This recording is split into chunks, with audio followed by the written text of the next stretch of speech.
Yo, what up, YouTube? It's Ricky Tice.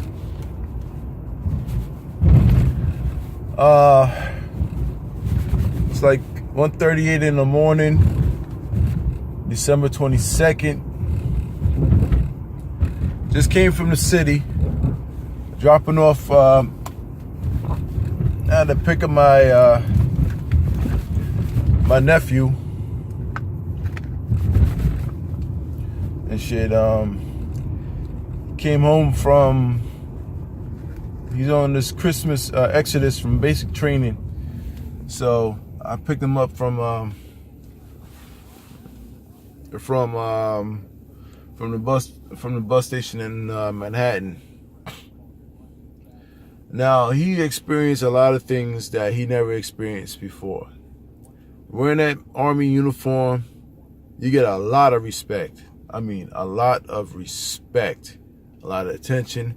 People come out and shake your hand, thank you for your service. I'm saying, they insist on buying you, whatever you want to eat and stuff. There's a lot of people out there, patriotic people that respect the military, and those who do it. But he also told me this: coming back home to New York City, it's like the people don't care. It's like, yeah, whatever. Okay, you're in the military, so what? And I had to tell him straight up, in New York City, ain't nobody care for the military. There's some that do, there's some that don't. But if you was in NYPD or any type of law enforcement, you had a shield and a gun and a badge, whatsoever. If you're like the fire department or the EMS, yeah, you get a lot of. They'll give them more respect than they do with anybody in uniform in the armed forces, because there's so much law enforcement agencies in New York City and New York State. It's like the people all around is just used to that shit. But they don't really pay any attention to those who serve in the military, because it's like whatever. And I had to tell my nephew, like, look, it's New York City. This is what you want to expect. But when you're in those other states, traveling across country on that Greyhound bus, you're going to get a lot of respect from people. Because I know, I did it. I've been there. Especially when I went to Iraq and came home. Ain't nobody I had nobody actually came out and wait for me to pick me up from the airport. I had to come out all by myself. I didn't get no respect out the airport, especially out of JFK. All I got was like, yeah, whatever. So what? Big deal. And you're in the military. The only privileges we got out of this shit was you wear the uniform, you get a little discounts, whatever. And, you get to ride public transportation for free. That's it. It's... That's what I had to tell him. I'm like, son, you're new. You're fresh. You're still in training. Out here in New York City, shit is wild. You gotta... This is what you want to expect every time you come back home to New York City from active duty. People don't give a shit. They don't. It just don't. Especially when you're black. I try to encourage a lot of young students, young kids these days. What's the point of running around in the streets and smoking and joking with your friends, going out there doing bad boy stuff and doing bad boy things? For what? Street cred? Shit. You went out, got in a fight with somebody and shit, you beat the motherfucker up, you get a little street cred for that? What is that street credit going to do for you? Other than getting a little hookup at the fucking chicken spot in the corner store. What kind of street cred you gonna get out of that shit? What happens if you get shot in the street? Then what? Your parents or whoever's in charge of you, guardians and shit, they gotta raise money to fucking go out and bury your ass or cremate you. What kind of, is your street credit still good, still there? No, it don't even get passed on. You know what I'm saying? I encourage these young cats, these young guys, do something with yourselves. You know what I'm saying? Go in full-time military. Go see the world. Do something. Basic training ain't so hard. It's not. It's just adapting to a new and improved culture, environment, and learning the skills to survive as a soldier. Look at this motherfucker right here. Trying to go down on a fucking one-way street. Wanna try to make a right turn. Some bitches. And it's like this. You're in the military, you're in uniform and shit. You get shot and killed in the streets. Your parents, family, whatever, they gonna get money. With full benefits. Money. But when you're a thug out on the street and shit, you're smoking and joking, you're popping and gangbanging, you get shot in the street, you're nothing but a memory. They make some little fucking shrine out on a fucking corner store, or some little ass light, or a little piece of fence on the street where you got shot and killed at. You know what I'm saying? Put up a picture, a couple of candles and stuff. Kind of shit. I mean, the purpose is, what the fuck did you do to get shot and killed? What kind of street cred you get out of that? Just a fucking memory, and everybody's gonna forget it. But in the military, man, I give those respect who do it. Even though the military is not for everybody, I still give those respect who did it. Even though if you didn't make it through basic training, I advise those, give it a shot one more time. Do it again. If you miss it so much, hey, you made a mistake, fix it up, get a lot of waivers, go back in and do it again. I did it. You know what I'm saying? I went through basic training. I went through everything. But I was a wild child, man. The only thing I get into was a bunch of fights. But I made it out.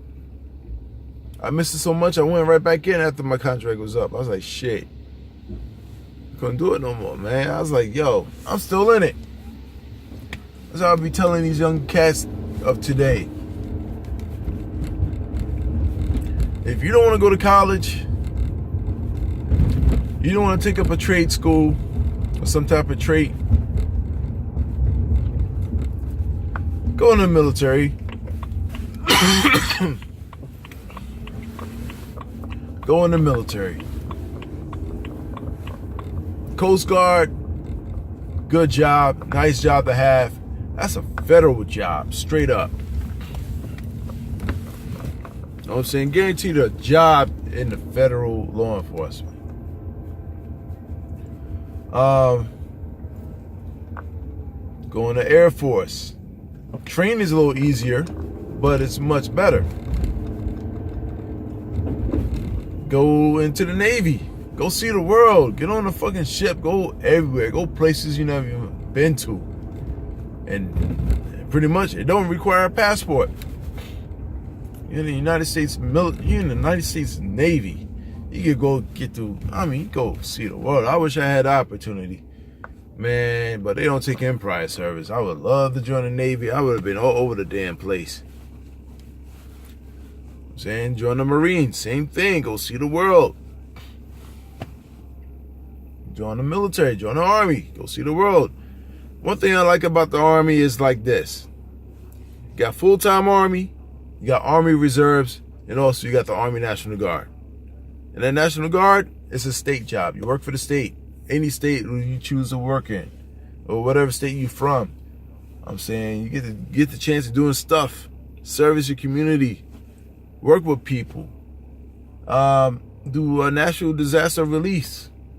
All that stuff. I have a whole bunch of friends who came who's also in the Army, who's in the New York Army National Guard of New York City, who went down to Puerto Rico to help out with the relief and shit.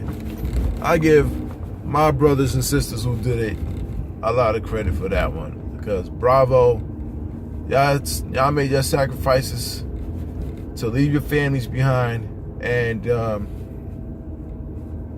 go help out other people in need. You know what I'm saying? I did that during the Sandy storm, and boy, yo, it felt good though. It felt really good that I actually went out and helped those who in need. I got a lot of respect out of that. So it's like what I'm saying, I was just like this. When I came back home from Iraq and stuff in New York City, I didn't have nobody waiting for me. I didn't get no respect or anything else. But people saw me huffing my bags. I ain't even getting nothing from the city of New York. Not even a free bus ride. Well, the bus rides I got for free, but not even a free ride to like a cab ride or anything. Ain't nobody helped me out with my 2 heavy ass bags. One thing I did was, after I was let go, after I was dismissed from the unit, I grabbed my 2 big bags and shit. I went on a train, got to the LIRR, went straight to my car, and that was in storage. Man. And I was like, damn. Being black in uniform, I'm saying I got a lot of respect and stuff for my family and friends. They didn't even know I was back home. I posted that shit up on Facebook. I was expecting somebody to come pick me up from the Harlem Armory, but they never did. So I had to fend for myself and just said, fuck it. I got 2 feet. I'm huffing my shit. It's nothing to me, man. Got my 2 big duffel bags. I'm good. Man, yo, like I said, people in the armed forces and you young cats out there, you young kids, once you graduate high school and college, you got to make that decision for you. Only you can make your career, not nobody else. If you want to be a bad boy or bad girl and do that shit that you see on TV in front of them people, the Nicki Minaj's and the Cardi B's and whatsoever, just remember the consequences behind that, because you don't want to become a single mother and when it's like, oh shit, I fucked up. Now what I'm going to do next? Gotta fix that, right? Man, I got gas. Shit. Yo, man. Especially you bad boys. You want to go out there and pop babies. Baby after baby after baby. I met a 22-year-old kid. Fucking kid. 22 years old. A fucking 9 fucking kids. 5 of them in the same year. And I was like, what the fuck, man? Hang that shit up. He's talking about like, yo, they love me because my swag is good and shit like that. And he has nothing to bring to the table, nothing to offer. I asked him, like, yo, did you have your father in his life? He's like, nah, he was locked up. Then I said, what other father figure you had? He's like, he had no father figure. All he did was watch a lot of BET, those ratchet TV shows and shit. And pretty much, he just grew up on the streets. His mom's. And I asked him one more thing about it. I was like, yo, what about your mother? I was like, I asked him, are you the only child? He's like, nah. He told me he had 13. He had 13 siblings by his pops before he got locked up. And his mom's had 6 other siblings and stuff with 6 different men. What kind of fucking life was that? I know that dude must have had it hard. Damn. So, yo, I'm Ricky Tice. Be back with another vid later on during the day. Gotta take my nephew out Christmas shopping so he can get some gifts and stuff for his mom, his grandparents, including his sister. All right, yo, I support the troops. All right. Happy Merry Christmas. You know what I'm saying? Stay safe and stay frosty, even though it's cold outside. Peace.